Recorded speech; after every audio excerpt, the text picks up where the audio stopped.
Hello and welcome back to another Pressy HD video. Today we have another career mode episode. It is episode 6 of Everton career mode, and today we have 2 games for you along with 2 simulated international matches. So sorry about that if you did want more games, but I had to just sort of shorten down this episode slightly due to other restrictions, etc, etc. But here we do have a very important game against Cardiff. Of course, I did remember to put them in their away kit, which is now their home kit, because they're at home, simple as.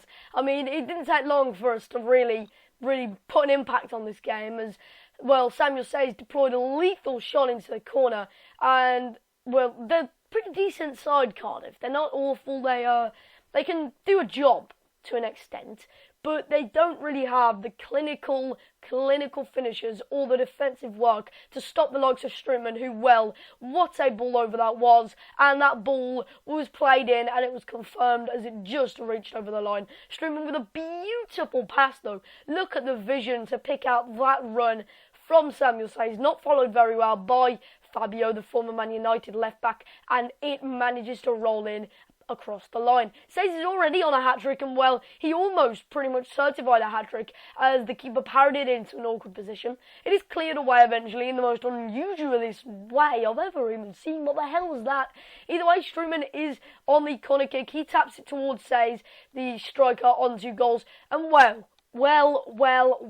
a beautifully weighted pass leads it into Bittencourt's feet, and Bittencourt just glanced his foot to the left, and as he did that, it just tapped off his foot and was weighted perfectly into the bottom right corner with absolute precision and absolute accuracy. It was a great assist by Says, but Bittencourt, to be able to do that with a man on him, to be able to do that on the turn, you've got to applaud that. That is simply fantastic work. That is dirty play, and, well, that deserves a goal. But as Thiago manages to play the ball over to Says, a bit of a route one touch, but let's be honest, Samuel Says now has got a first half hat-trick, and it's already 4-0. He's hardly celebrating anymore. That's how ridiculous this game has just got. A bit of a reality check, in my opinion, for the Bluebirds, because, well, they've came up to the Premier League and they're in a pretty decent position in the Premier League. They're doing well, but maybe this is sort of kicking them back in their place, playing against the champions. Maybe this is sort of bringing them to a bit of realisation in some ways or another. And Samuel Says confirms his 4th goal as a weird finesse shot was scored. My original intent there was to actually finesse it into the bottom right, and I clicked finesse, but outside of the boot hit it, and it just went straight down the middle. The keeper couldn't react in time, I suppose. Maybe he didn't really get his body position right there, didn't have time to react because of how close Says was, but he just poked it into the corner with absolute ease. And really, that is awful goalkeeping. And it's no surprise that Cardiff are 5-0 behind at half-time. We are looking to, well, how can you improve on this? Maybe try and go for a record victory?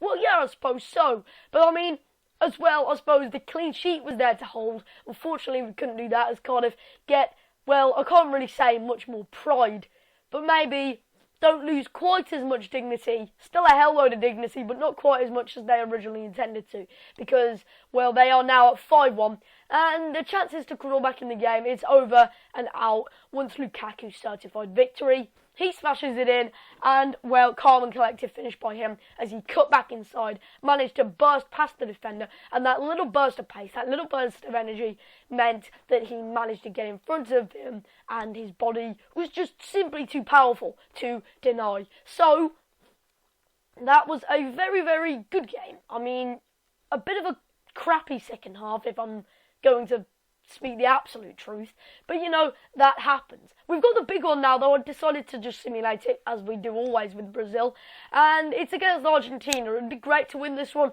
It's a derby, of course, so a very feisty one at that. You've got the likes of Messi, Tevez, no Aguero in that side, which was a bit weird. He's on the bench, and he's numbered 19 for some reason. He's actually number 16 in real life, but, you know, I mean, 0-0 at the moment.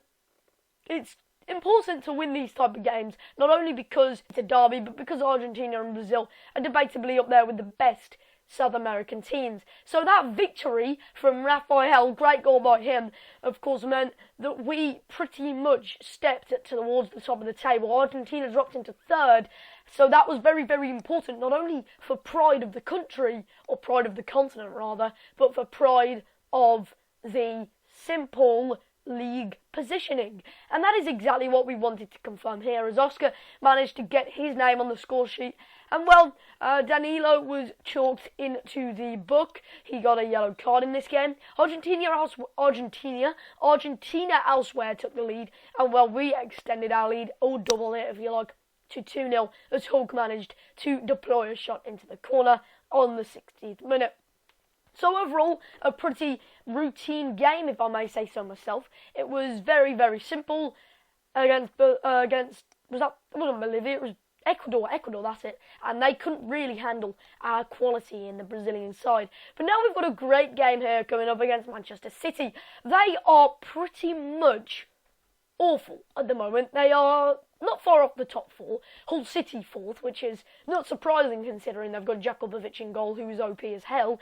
But, you know, I mean, to be honest, it's still a game which we'd like to win because they're not really overperforming.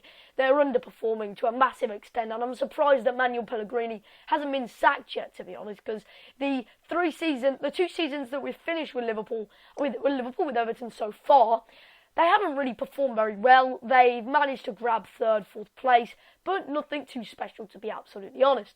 But the ball was played over after Desciglio, of course, got injured, and Says managed to finish it, which was a bit lucky. It came out of the blue, to be honest. It came out of the blue because it wasn't really against the run of play, because it was a very well-contested game. It was very, very simple, very to the point, and very balanced to an extent.